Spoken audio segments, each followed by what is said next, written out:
Hello students, मैं अंजलि पयाल स्वागत करती हूँ आपका आईसीटी वर्चुअल क्लासरूम देहरादून से। कैसे हैं आप सब लोग? उम्मीद करती हूँ आप सब लोग अच्छे होंगे और अपनी लाइफ में बहुत बेहतर कुछ कर रहे होंगे। आज हम बात कर रहे हैं क्लास 11th की केमिस्ट्री की और चैप्टर 2 आपका चल रहा है स्ट्रक्चर ऑफ द एटम, यानी परमाणु की संरचना पर हम लोग बात कर रहे हैं, जिसमें कि आपने कुछ टॉपिक्स पढ़ लिए हैं। आज के सेशन में क्विकली रिवाइज करेंगे जो जो टॉपिक अभी तक पढ़े हैं उनको, ठीक है? चलिए, तो स्ट्रक्चर ऑफ द एटम में जो वर्ड एटम है, सबसे पहले इसके बारे में हम लोगों ने बात की थी।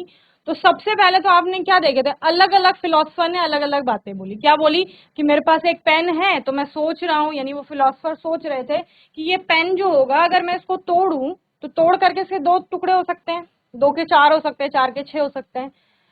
इसको तोड़ते जाऊं मैं तो अंत में कुछ तो ऐसे कण प्राप्त होंगे जो कि कैसे होंगे, बहुत छोटे होंगे, जिनको और नहीं तोड़ा जा सकता है।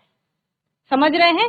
जिनको और नहीं बांट सकते हैं हम, तो उनको क्या कहा जाएगा? विभाजित नहीं कर सकते हैं तो अविभाजित यानी अविभाज्य कहा जाएगा। ओके, तो ये जो अविभाज्य वर्ड था इसको डाल्टन बाद में लेकर चले थे, यानी कि जो आपके ग्रीक फिलोसफर हो गए या इंडियन फिलोसफर्स हो गए, जैसे महर्षि कणाद का नाम हम लोग जानते हैं, कात्यायन का नाम वहां से आता है।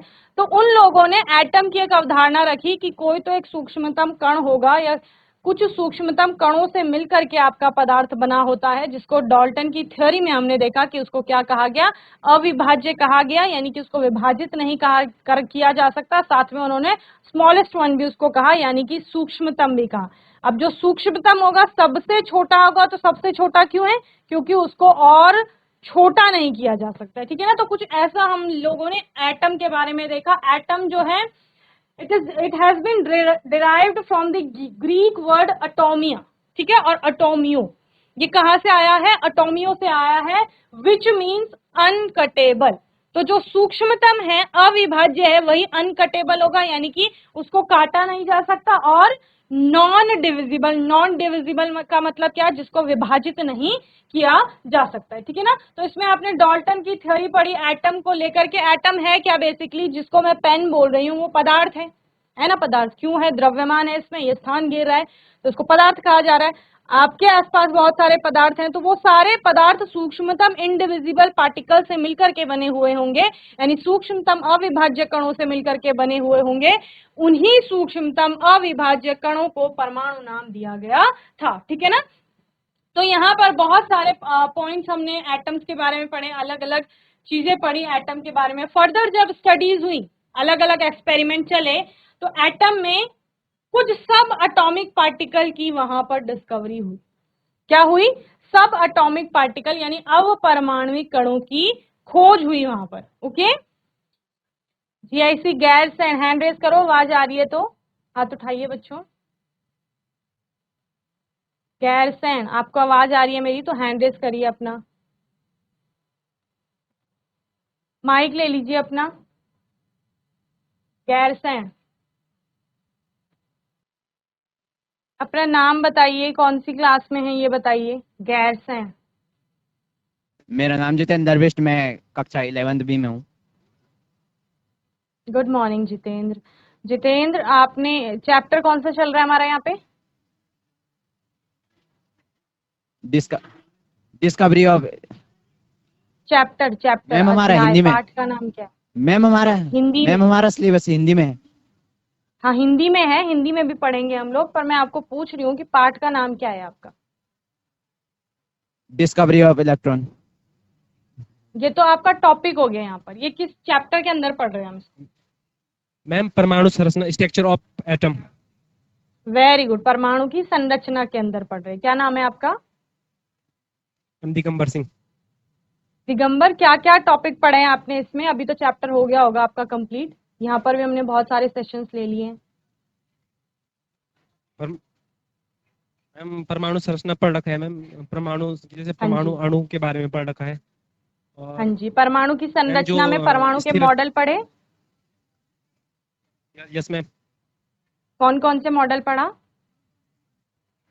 अच्छा, यस मैम, डाल्टन का परमाणु सिद्धांत और थॉमसन का रदरफोर्ड और नील्स बोर और मैम इनकी पहले तो थ्योरी वेरी वाली गुड। जो इन्होंने सिद्धांत दिए, फिर इनके हाँ जी, जो इनकी कमियां थी उनके सिद्धांत में वो। ठीक है। पहले उनके मॉडल पढ़े, फिर उन मॉडल में कुछ कुछ कमियां थी सबकी, क्योंकि कमियां कब आती हैं, जब कोई आगे कोई और एक्सपेरिमेंट करेगा या कोई और बात कहेगा उसके बारे में अच्छी, तो वो उसकी कमी हो जाती है, जिस चीज को एक्सप्लेन नहीं कर पाते हैं। थॉमसन के मॉडल में के बारे में बताएंगे, थॉमसन ने क्या कहा था, कौन से फल से रिजेंबल किया था, किससे तुलना की थी उन्होंने? मैम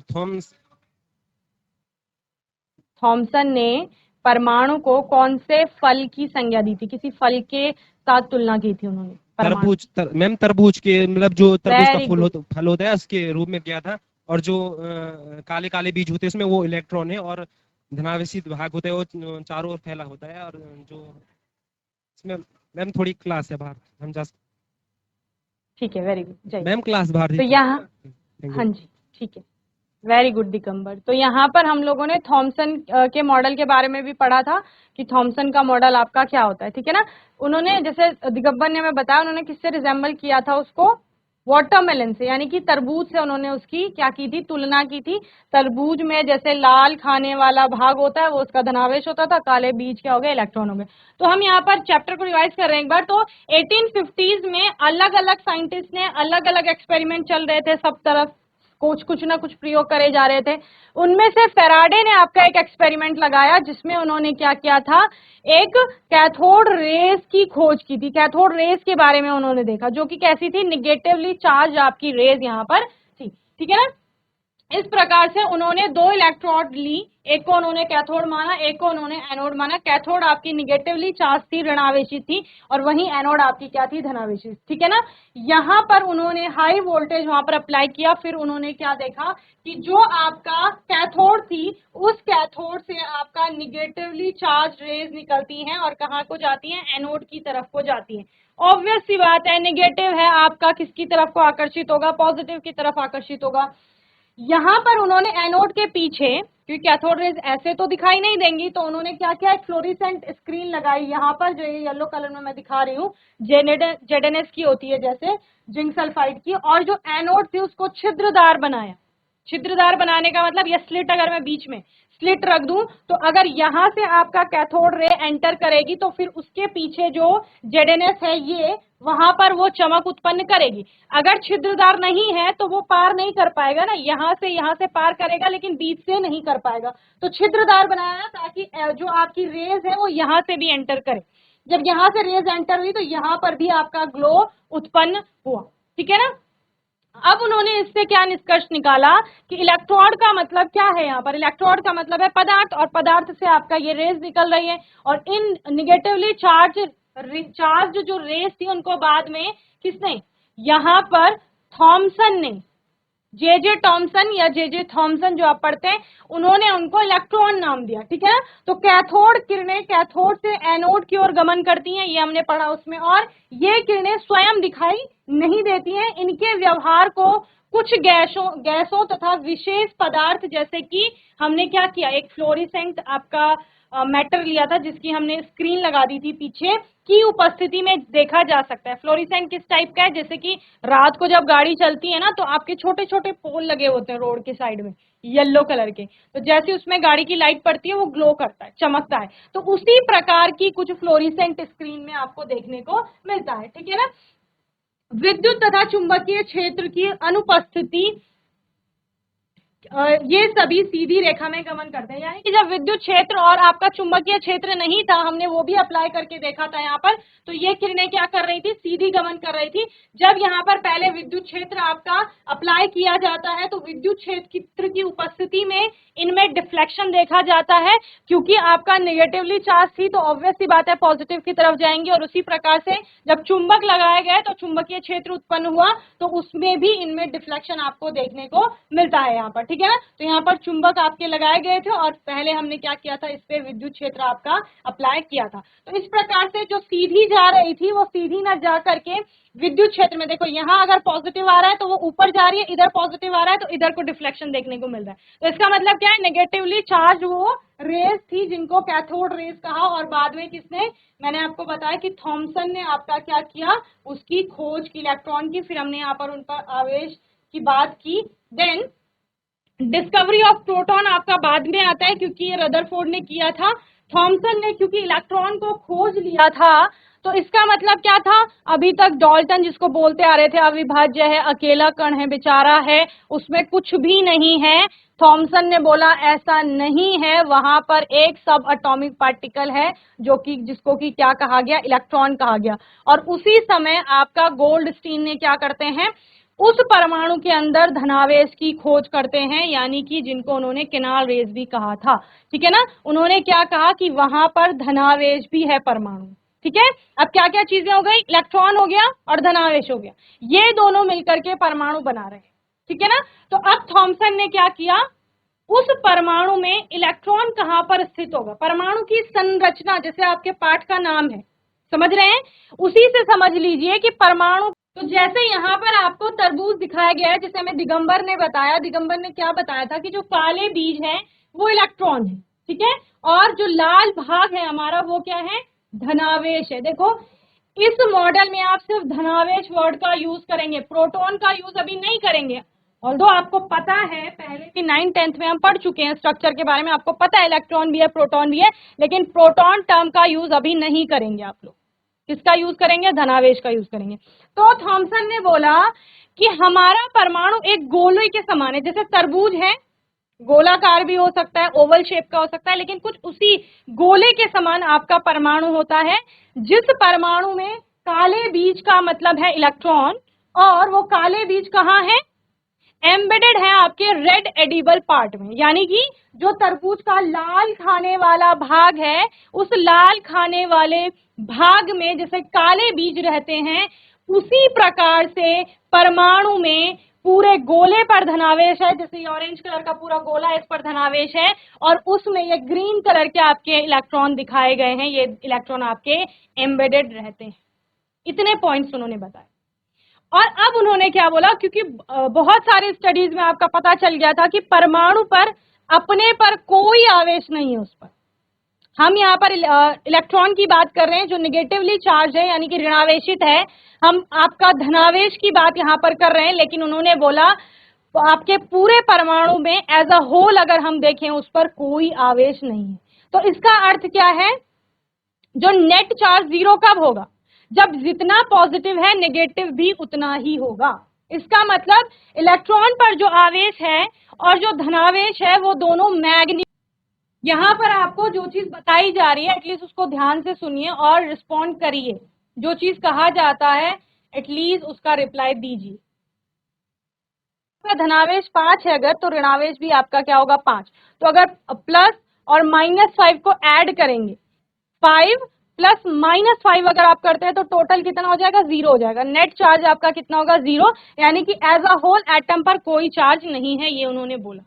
ठीक है, अब देखो उन्होंने इलेक्ट्रॉन के बारे में बताया, प्रोटॉन के बारे में उन्होंने बताया। ठीक है ना, उनके हम कमी के बारे में तब बात करेंगे जब रदरफोर्ड ने अपना एक्सपेरिमेंट किया।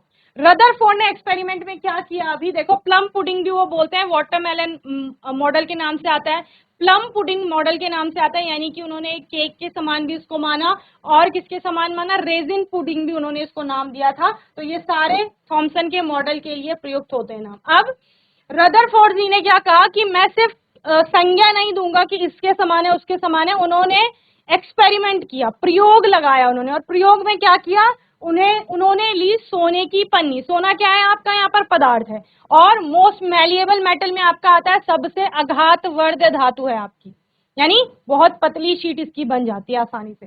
तो उन्होंने बहुत पतली शीट बनाई, इतनी पतली बनाई कि उसकी थिकनेस जो थी, उस थिकनेस में लगभग 1000 एटम आ रहे थे। तो एक एटम कितना छोटा होता है, तो 1000 एटम, यानी कि कितनी पतली वो पन्नी रही होगी या शीट रही होगी। उसके बाहर उन्होंने वही जेडएनएस जो कैथोड रे एक्सपेरिमेंट में आपने देखा था फेराडे ने यूज किया था, वैसी ही कुछ स्क्रीन उन्होंने लगाई इसके पीछे जेडएनएस की, और एक रेडियो एक्टिव सोर्स लिया जिससे अल्फा पार्टिकल्स डाले गए। अब अल्फा पार्टिकल्स क्या थे, हीलियम के नाभिक थे। हीलियम के नाभिक का मतलब क्या है, हीलियम में 2 इलेक्ट्रॉन, दो ही प्रोटॉन, दो ही उसमें न्यूट्रॉन। तो हीलियम से दो इलेक्ट्रॉन अगर हम हटा दें तो उसमें क्या बचेगा, दो प्रोटॉन और दो न्यूट्रॉन बचेगा, जो कि उसके क्या है, नाभिक में स्थित होते हैं ना। तो He2 पॉजिटिव, यही आपका क्या है, अल्फा पार्टिकल है। तो यानी धनावेशित कण थे। अल्फा कणों को जब सोने की पन्नी पर डाला गया तो जैसा थॉमसन ने बताया था कुछ उस हिसाब से रदरफोर्ड ने एक्सपेक्ट किया था। उन्होंने उम्मीद की थी कि जैसा थॉमसन ने अपने मॉडल में बताया है वैसा ही कुछ निकलकर एक्सपेरिमेंट में हमको देखने को मिलेगा। थॉमसन ने क्या बताया था कि पूरे परमाणु पर धनावेश है, था ना, पूरे गोले पर जितना जितना लाल भाग कितना ज्यादा होता है तरबूज में, और उसमें काले बीज भी बहुत जगह पर आपका बिखरे हुए हैं। तो अगर एक्सपेरिमेंट होता है तो एक्सपेरिमेंट में क्या निकल कर आना चाहिए कि जब वो धनावेशित अल्फा कण जाएं और क्योंकि धनावेश सभी जगह धनावेश से टकराएं तो उनमें डिफ्लेक्शन देखने को मिलेगा ज्यादातर पार्टिकल, समझ रहे हैं। लेकिन ऐसा नहीं हुआ। हुआ क्या आपका एक्सपेरिमेंट में कि जो ऐसा उन्होंने एक्सपेक्ट किया था कि डिफ्लेक्शन देखने को मिलेगा आपका क्योंकि ज्यादातर धनावेश है। एक्चुअल में रिजल्ट क्या आता है कि जो अल्फा पार्टिकल है वो ज्यादातर आपका, तो यहाँ पर आपका ये उन्होंने एक्सपेक्ट किया था, मतलब रदरफोर्ड ने उम्मीद की थी कि जैसा जैसे थॉमसन जी ने बोला है उसके हिसाब से ऐसा होना चाहिए कि जितनी मैं अल्फा पार्टिकल सोने की पन्नी में डालूंगा, क्योंकि वो धनावेशित कण है और परमाणु में थॉमसन ने बोला है धनावेश पूरा है, बिखरा हुआ है, तो वो धनावेश से टकरा करके ज्यादातर अल्फा कण आपके क्या होंगे, डिफ्लेक्ट होंगे, ठीक है ना। ऐसा कुछ वहां पर देखने को उनको नहीं मिलता। उनको क्या मिलता है कि ज्यादातर अल्फा कण उस सोने की पन्नी को पार करके चले जाते हैं, जैसे यहां दिखाया गया है, बिना डिफ्लेक्टिव, ठीक है। इसका मतलब धनावेश सभी जगह नहीं है परमाणु का।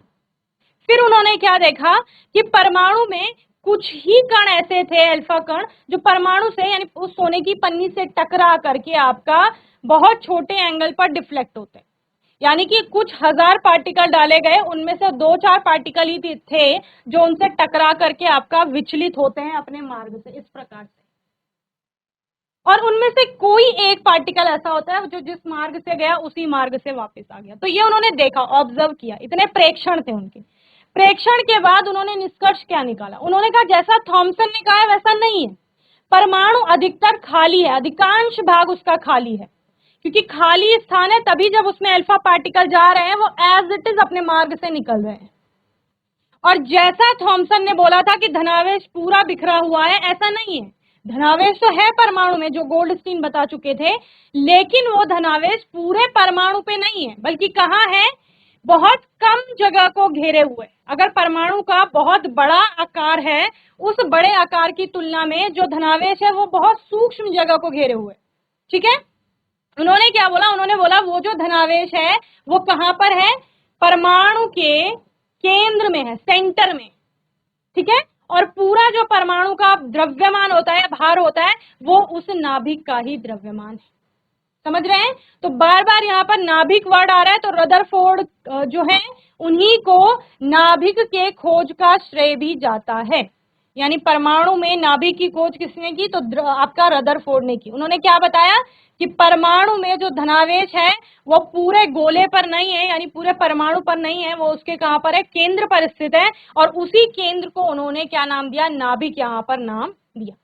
क्लियर है, चलिए। और उन्होंने क्या बोला, जो इलेक्ट्रॉन होते हैं ना वो कहीं कहीं बिखरे हुए नहीं है, बल्कि वो क्या कर रहे हैं, वो उस नाभिक के चारों ओर घूम रहे हैं, समझ रहे हैं। तो यहां से फिर किसकी, आपका थॉमसन की आप क्या निकाल सकते हैं, कमियां निकाल सकते हैं कि उन्होंने धनावेश के बारे में जो था वो गलत बताया था, या फिर इलेक्ट्रॉन की जो स्थिति थी उसका उन्होंने सही आकलन नहीं किया था। अब देखो, अब रदरफोर्ड की कमी क्या थी, देखो यहाँ पर होता क्या है कि अब रदरफोर्ड ने जब वो धनावेश के बारे में बताया, और उस धनावेश को पहले गोल्डस्टीन बता चुके हैं, अब वो दोबारा लगाते हैं एनोड रे एक्सपेरिमेंट, और उस एनोड रे एक्सपेरिमेंट में एनोड से चलती हैं धनावेशित किरणें, और उन धनावेशित किरणों में को उन्होंने बाद में क्या नाम दिया, प्रोटॉन नाम दिया। तो रदरफोर्ड को जाता है प्रोटॉन की खोज का श्रेय, ठीक है ना।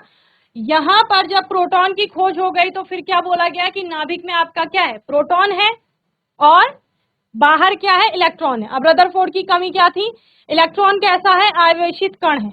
आवेशित कण जब उस नाभिक के चारों ओर घूम रहा है तो घूमते घूमते क्या करेगा, एनर्जी को रेडिएट करेगा, ऊर्जा को उत्सर्जित करेगा, एक्सेलरेशन में जाएगा, त्वरण में जाएगा आपका, ठीक है ना, त्वरण में जाएगा, ऊर्जा उत्सर्जित होगी, ऊर्जा में कमी होगी उसकी। जब एनर्जी कम हो जाएगी तो उसका पाथ धीरे धीरे छोटा होता जाएगा। जब वो पाथ छोटा होता जाएगा तो एक टाइम ऐसा आएगा कि आपका परमाणु में जो इलेक्ट्रॉन है वो घूमते घूमते नाभिक में गिर जाएगा। जब इलेक्ट्रॉन नाभिक में गिर गया तो परमाणु आपका कैसा हो जाएगा, अनस्टेबल हो जाएगा, अस्थायी लगेगा आपको।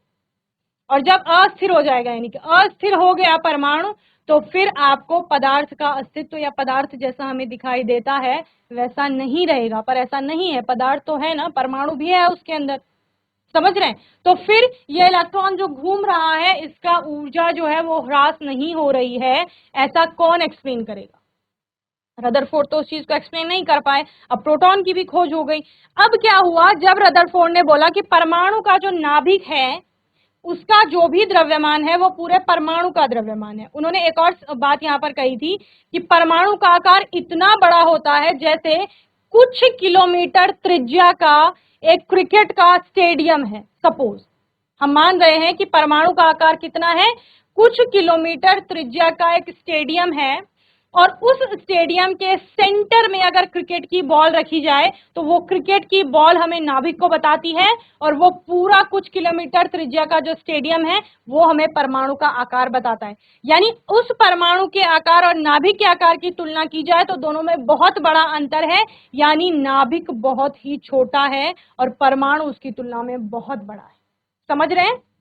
देन यहाँ पर जब परमाणु के नाभिक का द्रव्यमान देखा गया तो कई सारे आपके परमाणुओं में, तत्वों के केस में उन परमाणु का द्रव्यमान नाभिक के द्रव्यमान के बराबर नहीं आ रहा था, बल्कि नाभिक का द्रव्यमान कम था और परमाणु का द्रव्यमान अधिक था। तो यानी नाभिक के द्रव्यमान में कुछ और द्रव्यमान जोड़ेंगे कि वो नाभिक के परमाणु के द्रव्यमान के बराबर हो जाए। समझो, ऐसा हुआ कि आपका, जैसे हम हीलियम का ही केस ले लेते हैं, हीलियम में आपका हमने बोला परमाणु का जो द्रव्यमान है वो 4 है, ठीक है, लेकिन उसमें प्रोटॉन कितने हैं, 2 ही हैं।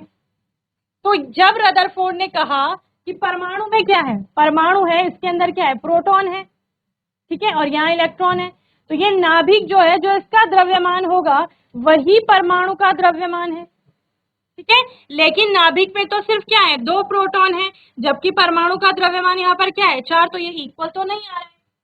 इसका मतलब नाभिक में कोई और सब एटॉमिक पार्टिकल भी है। क्या है, कोई और अवपरमाणुक कण भी है जिस पर कोई आवेश तो नहीं है, आवेश उस पर कोई नहीं है, लेकिन वो परमाणु के द्रव्यमान में अपना योगदान देता है। क्या कहा मैंने, उस पर अपने आप में कोई आवेश नहीं है, लेकिन वो परमाणु के द्रव्यमान में योगदान देता है, ठीक है ना। क्योंकि अगर उस पर कोई आवेश होता तो वो कैथोड रे एक्सपेरिमेंट में निकल कर आता, एनोड रे एक्सपेरिमेंट में निकल कर आता, कहीं तो वो निकल कर आता, क्योंकि आवेश तो 2 ही है, या तो धनावेश होगा या ऋणावेश होगा, है ना। तो ना वो धनावेश वाले में निकल कर आया, ना ही वो ऋणावेश वाले में निकल कर आया, यानी कि उस सब एटॉमिक पार्टिकल पे कोई आवेश नहीं। क्योंकि वो न्यूट्रल था तो चैडविक ने उसको ढूंढा, उसकी खोज की, एंड देन उसको क्या नाम दिया, यहाँ पर न्यूट्रल से न्यूट्रॉन नाम दिया। तो यानी कि अब प्रोटॉन के अंदर क्या है, न्यूट्रॉन, नाभिक के अंदर प्रोटॉन के साथ साथ क्या था, न्यूट्रॉन भी था, ठीक है। इसके बाद आता है बोहर का एटॉमिक मॉडल। जिस चीज को रदरफोर्ड एक्सप्लेन नहीं कर पाए थे उसको कौन आपका एक्सप्लेन करते हैं, यहाँ पर बोहर एक्सप्लेन करते हैं। उससे पहले परमाणु से रिलेटेड कुछ कुछ टर्म्स यहाँ पर आती हैं, जैसे कि पहला है आपका यहाँ पर आइसोबार्स। आइसोबार्स आपका क्या होते हैं, समभारिक, सम समान भारिक यानी भार। जिन ऐसे परमाणु होते हैं, ऐसे अलग अलग परमाणु होते हैं जिनका परमाणु का द्रव्यमान समान होता है, लेकिन जो उनका क्रमांक होगा वो कैसा होगा, भिन्न होगा। एग्जाम्पल है यहाँ पर कार्बन और नाइट्रोजन के परमाणु के जो द्रव्यमान है वो 14 है, लेकिन परमाणु का क्रमांक 6 और 7 है, जो कि अलग अलग है। तो ये दोनों एक दूसरे के क्या होंगे, आइसोबार्स होंगे, यानी कि समभारिक होंगे। ओके, दूसरा आपका आता है आइसोटोप्स, यानी कि समस्थानिक, सम समान स्थान परमाणु क्रमांक के लिए है। तो ऐसे परमाणु हैं जिनका परमाणु का क्रमांक समान होता है, लेकिन उनका परमाणु द्रव्यमान या द्रव्यमान संख्या जिसे आप कहते हैं वो कैसी होती है, भिन्न होती है, ठीक है। एग्जाम्पल है आपके पास कार्बन के, क्लोरीन के, हाइड्रोजन के आइसोटोप्स आप देखते हैं तो ये सारे आइसोटोप्स में आएगा। आपको यहाँ पर एक न्यूमेरिकल करवाया था मैंने, कुछ डिफरेंस भी आपका पूछ सकता है तो वो आप लिख सकते हैं। आइसोटोप्स हैं, एक ही तत्व के परमाणु होते हैं जनरली, सामान्य तौर पर हम बात करते हैं, एक्सेप्शन को अलग रखते हैं। दूसरा, यहाँ अलग अलग तत्वों के परमाणु जनरली आइसोबार्स होते हैं। Same atomic number but different mass number होता है। यहाँ same mass number but different atomic number आपको देखने को मिलेगा। And they have same number of electrons, यहाँ इलेक्ट्रॉनों की संख्या समान होती है, यहाँ इलेक्ट्रॉनों की संख्या असमान होती है समभारिक में। Okay, then they have similar chemical properties. जब इलेक्ट्रॉनों की संख्या समान है तो जो आपके रासायनिक गुण होंगे वो भी समान होंगे। यहाँ पर क्योंकि इलेक्ट्रॉनों की संख्या समान है तो आपका रासायनिक गुण अलग अलग होंगे। ओके, देन आइसोटोन्स, आइसोटोन्स है सम न्यूट्रॉनिक, जहां पर कि न्यूट्रॉनों की संख्या समान होगी परमाणु के अंदर तो उन परमाणुओं को आइसोटोन्स या सम न्यूट्रॉनिक आपका कहा जाता है। दूसरा होता है आइसो इलेक्ट्रॉनिक या सम इलेक्ट्रॉनिक, जहां पर इलेक्ट्रॉनों की संख्या समान होती है।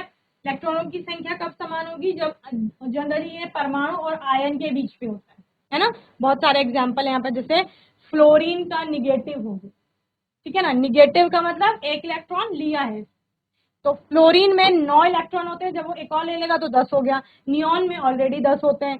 Na पॉजिटिव, Na में होते हैं 11। सोडियम परमाणु में 11 इलेक्ट्रॉन होते हैं, एक इलेक्ट्रॉन निकाल दिया, एक ऋणावेश निकाल दिया तो उस पर पॉजिटिव चार्ज आ जाता है, तो 11 में से एक चला गया तो 10।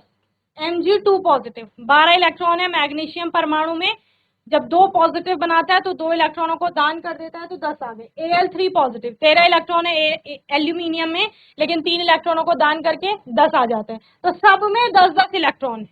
तो ये क्या है? ये परमाणु है और ये बाकी आयन है ना, तो इनके बीच इलेक्ट्रॉनों की संख्या समान है, तो इनको क्या कहा जाएगा? सम इलेक्ट्रॉनिक आपका कहा जाएगा। ओके, चलिए एक इंपॉर्टेंट टर्म है आइसोडायोफॉस, हिंदी में भी कुछ ऐसा ही इसको बोला जाता है, आइसोडायोफॉस। ऐसे परमाणु जिनमें न्यूट्रॉनों व प्रोटॉनों की संख्या का अंतर समान होता है, ठीक है ना। जब प्रोटॉनों और न्यूट्रॉनों की संख्या का योग हम देख रहे हैं उसको क्या कहा जाता है? बताओ जल्दी से, कौन आंसर करेगा? प्रोटॉनों और न्यूट्रॉनों की संख्या का योग, उसको हम क्या कहते हैं? GIC थराली, माइक ले लीजिए अपना। Gairsain ma'am, proton plus neutron equal to परमाणु भार। हाँ ठीक है, परमाणु भार, द्रव्यमान या द्रव्यमान संख्या भी उसको बोलते हैं। क्या नाम है बेटा आपका? Yes ma'am, ma'am Akshita. Akshita, very good Akshita, sit down बच्चे। तो यहाँ पर प्रोटॉनों की संख्या और न्यूट्रॉनों की संख्या का जो योग है, देखो सिंपल सी बात है, जब नाभिक का द्रव्यमान बोल दिया गया है, पूरे परमाणु का द्रव्यमान है, तो नाभिक में क्या क्या है?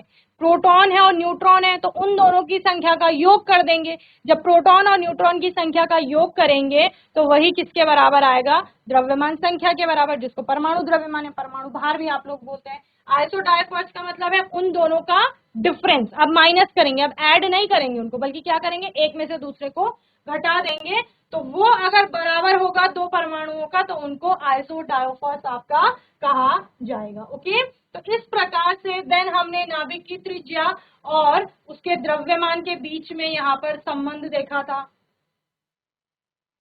और भी हमने कई सारे टॉपिक्स वेव के बारे में यहाँ पर पढ़ा था। वेव क्या है? जैसे कि आपकी कोई भी जो पीरियोडिक डिस्टरबेंस आता है कहीं पर भी, उसको आप क्या बोलते हैं? वेव बोलते हैं, तरंग बोलते हैं। फिर तरंग के अलग अलग गुण तो आपने यहाँ पर देखे थे, क्या क्या आपको यहाँ पर प्रॉपर्टीज देखने को मिलती है। वेवलेंथ, तरंग दैर्घ्य हो गया, फ्रीक्वेंसी यानी आवृत्ति हो गया, वेलोसिटी तरंग का, वेव नंबर तरंग संख्या, एम्पलीट्यूड, ठीक है। तो यहाँ पर तरंग दैर्घ्य क्या है? The distance between the two successive crest और ट्रफ ऑफ द वेव, ठीक है ना।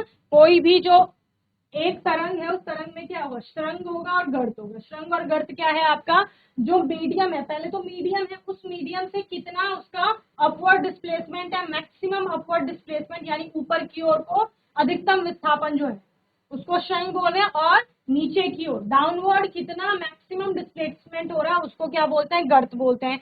तो श्रृंग और दो सक्सेसिव जो होंगे, the distance between the two successive crest, दो सक्सेसिव जो क्रेस्ट आएंगे उनके बीच की दूरी, या दो सक्सेसिव आपके क्या आएंगे? ट्रॉप आएंगे, उनके बीच की दूरी, दो क्रमागत श्रृंगों के बीच की दूरी या दो क्रमागत गर्तों के बीच की दूरी को क्या कहा जाएगा, यहाँ पर वेव लेंथ यानी कि तरंगदैर्घ्य कहा जाएगा। इसको हमने इस प्रकार से देखा था, ये आपका क्रस्ट है यानी कि श्रृंग, और ये क्या है, गर्त है, ठीक है ना। तो क्रस्ट क्रस्ट, क्रमागत यानी क्रम से एक के बाद जो दूसरा है, पहला है दूसरा, इन दोनों के बीच की जो डिस्टेंस है, ये गर्त है, ये पहला ये दूसरा, इन दोनों के बीच की जो डिस्टेंस है उसको भी आपका क्या कहा जाएगा, यहाँ पर वेव लेंथ कहा जाएगा। ओके, देन फ्रीक्वेंसी पर हमने बात की थी, फ्रीक्वेंसी यानी आवृत्ति। अब कोई एक पॉइंट सेलेक्ट कर लेंगे और किसी यूनिट टाइम पर, जैसे 1 सेकंड ले रहे हैं, 1 सेकंड में उस पॉइंट से कितनी वेव पास हुई, बस वही आवृत्ति, ठीक है ना। क्या कहा गया, किसी दिए गए बिंदु पर, ये बिंदु मान रही हूं मैं, इस बिंदु पर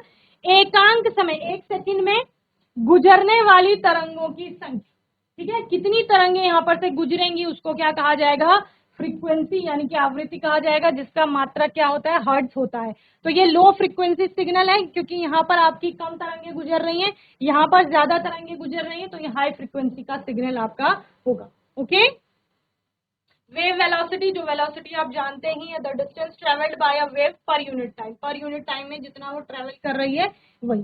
wave number, it is the number of wave present per metre and is equal to the reciprocal of wavelength. Okay, then amplitude distance from the centre line और still position to the top of a crest और to the bottom of a trough. Okay, यानी कि यहाँ से यहाँ की दूरी जो होगी उसको एम्पलीट्यूड कहा जाएगा, या फिर यहाँ से यहाँ की दूरी जो होगी, ठीक है ना, उसको क्या कहा जाएगा, एम्पलीट्यूड आपका कहा जाएगा। इनसे रिलेटेड हमने न्यूमेरिकल भी देखे थे।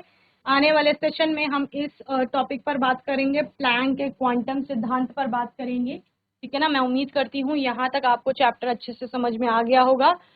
बोलो समझ में आया, हैंड रेज करो समझ में आया तो, ठीक है, वेरी गुड। तो आप लोगों ने ये चैप्टर पहले भी अच्छे से पढ़ा है, और अभी भी कोई डाउट आएगा, क्वेश्चन आएगा तो आने वाले सेशन में आप लोग पूछ लेंगे। आज के सेशन में GIC गैरसैंण के बच्चों ने बहुत अच्छे से रिस्पॉन्स किया है, यहाँ पर दिगंबर ने, अक्षिता ने, 1-2 बच्चों ने बहुत अच्छे से आंसर किया। सभी बच्चों को ऐसे ही पढ़ाई करते रहनी है, और तब तक के लिए ICT वर्चुअल क्लासरूम से जुड़ने के लिए धन्यवाद।